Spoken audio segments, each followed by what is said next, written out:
Happy 2017, everyone! Or to anyone that is watching. Anyways, I love mysteries, don't you?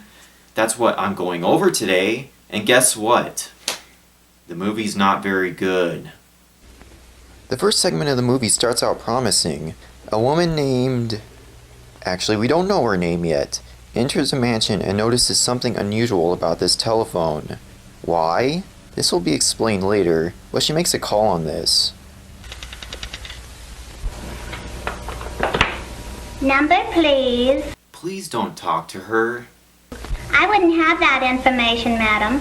I could connect you with a night supervisor, but she'd have to wait until the business office opens in the morning. I'm sorry. Oh, thank goodness she doesn't show up after this. Anyways, we find out that the house has not been occupied for 13 years, and the telephone was somehow installed here recently. The woman enters the dining room and opens up this letter here.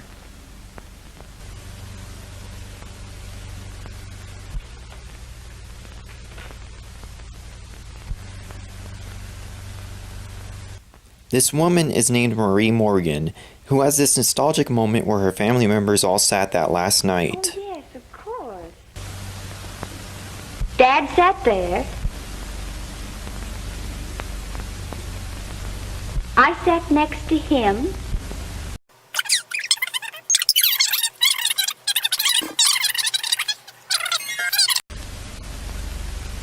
Uncle Wayne. And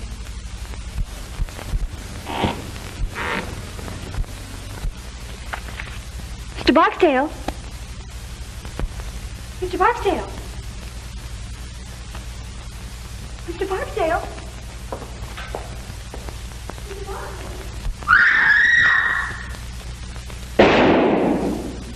It's a good start.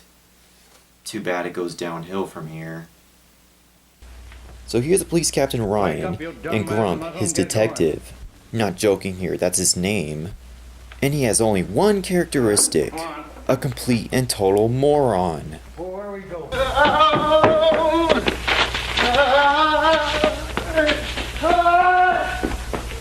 Seriously, this character has no purpose whatsoever. I think he has a drinking problem. Who thought this was funny? The police captain, Ryan, contacts Phil Winston, who is the murder investigator. Hello. Hello, Phil. This is Ryan. Listen, we've got a swell case down here. I'm not interested.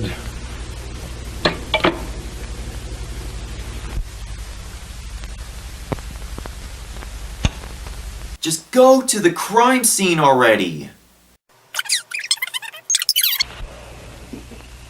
Thank you! After the investigator arrives, the murder victim is sitting completely still at the dinner table, which it turns out that she has been electrocuted. Okay, Doc. Morgan, Sr., dropped dead just after they all sat down to the table. The old lady, she was young then, must have been a little bit cracked herself. She wouldn't allow a thing to be touched. Just closed up the house and moved out, and that's that. Ugh, this acting is a serious problem, and not only this, but the characters are badly written. I mean, the police captain has to always widen his eyes when he talks. Police station, Captain Ryan speaking. Yeah? And the investigator Winston thinks he's the funniest guy in the world. I'm Winston, private investigator. Captain Ryan sent for me. Yes, sir. Go right in. And have fun, huh?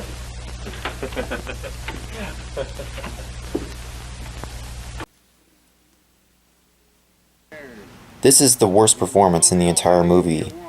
Period. Anyway, I don't think I'd go around trying light sockets if I were you. Why? Didn't it occur to you that a young lady was electrocuted here tonight, and that she might have been trying light sockets? Detective Grump is assigned to trace a phone call made from this mansion, which originated at the Sound Hotel. Why him, though? He's the worst guy on the force. Oh, if that guy's uncle don't die soon, I'll be a nervous wreck. Who's the uncle? Just the big boss in the city, that's all. Oh, so that's why he's on the force. You don't suppose because he got any brains? However, Captain Ryan's car was stolen by someone. Well, I'll be a son of a... What are you laughing at? Nothing. I just think it's funny. I'm glad you invited me down. Yeah. At the police station, these two guys are interviewed. One of them is their victim's sister, and the other is an old friend named Thor.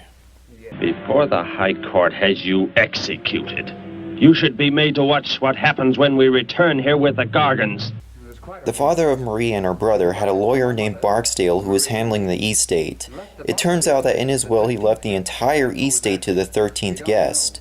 The problem is, nobody knows who it is. Why, you suppose that might have had something to do with it? Marie was 21 yesterday. What? Yes. Barksdale called her the other day and told her to... Oh, I'm not interested in that. Well, I am. All right, be interested. Wait a minute, where are you going? Out. I'll see you later. Say, but...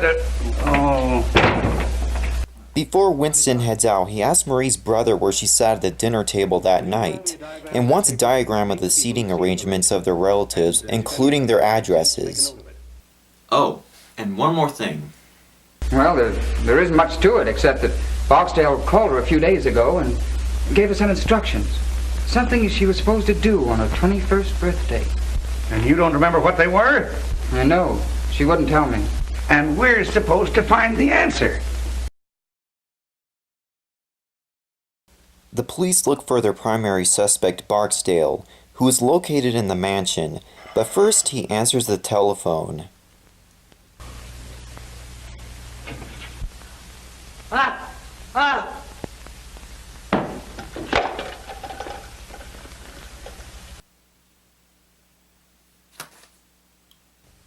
The lawyer's body is found in the dining room in the same doll-like position.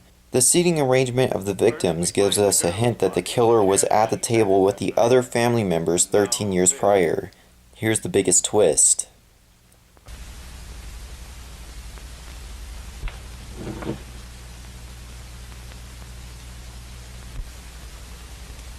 It's alive. Oh, it's alive.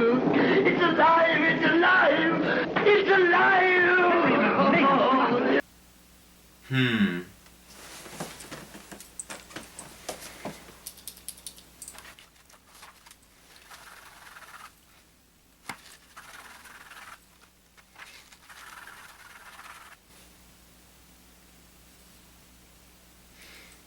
Okay, let's go over a few things that we have learned so far. We know the house was abandoned 13 years ago, a telephone was installed there recently, the father's lawyer Barksdale was handling the estate is now dead, according to Marie's brother, the father's will is given to the unknown 13th guest, the murderer was at the dinner table on the last night, and Marie is somehow alive. Let's see what the investigator says. Why did you ask that girl if she was Marie Morgan? I think she is. What about the other dame? There are no twins. No, but the other girl had several small scars around her face. Didn't you notice them? Yes, but I didn't think anything about it. Well, I did. I thought she'd had her face lifted. Well, what a blasted idiot I've been. That's why you were so surprised when her brother told you she was 21. Certainly. No kid that age is going to have her face lifted. And you beat it back to the morgue to have another look. Right. And took a good plastic surgeon with me. She hadn't had her face lifted. She'd had it completely made over. Well, I'll be... Now, that commences to make sense. Barksdale made an appointment with the real Marie Morgan to meet him here.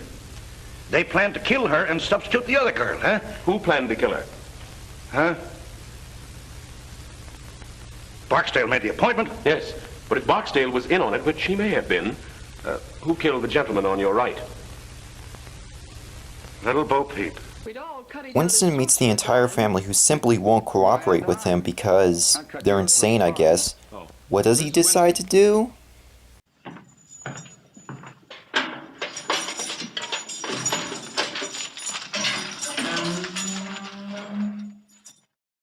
Well, guess what? Hello. Come on down, dearie. We've got another corpse. What? So back in the mansion, they find the murder weapon, which is the telephone. We're sorry, the number you have dialed is not in service at this time.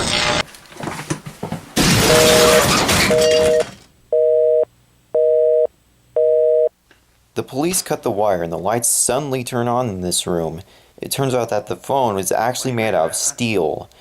I gotta be honest here, even though I'm no expert here, how come answering the telephone kills the victim? Why doesn't the murderer turn on the electricity once the telephone is picked up?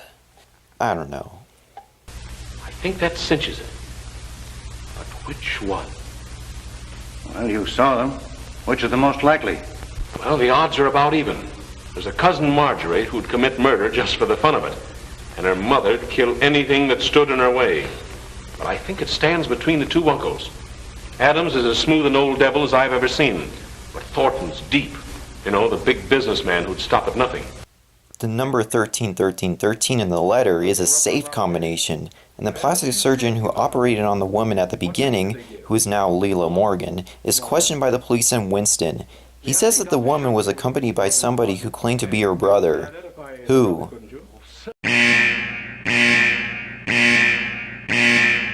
So Marie Morgan was called by someone that wants to rendezvous at the house, and like an idiot, she goes.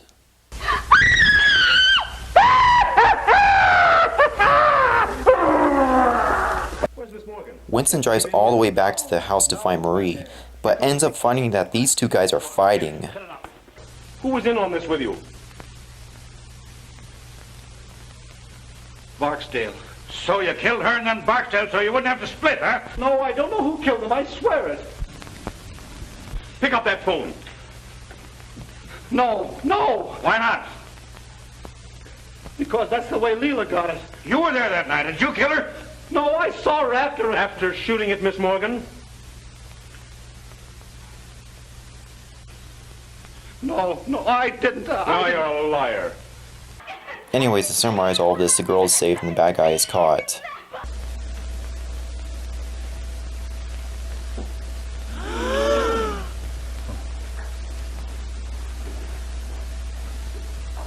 Barksdale, my word.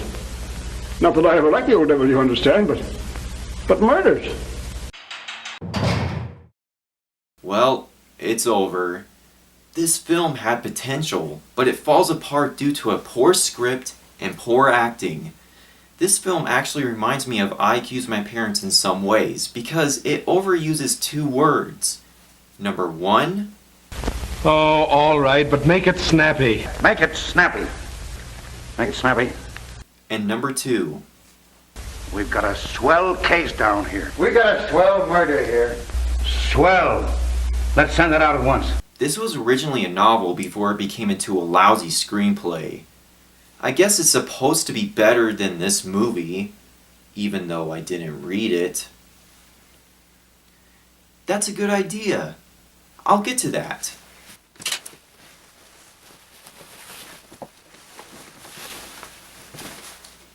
I'll see you later.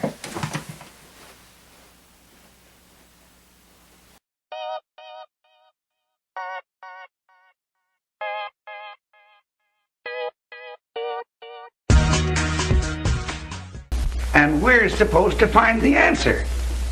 Does anybody know anything? What's the matter with the old man besides being nuts? Are you sure this dinner wasn't held in an insane asylum?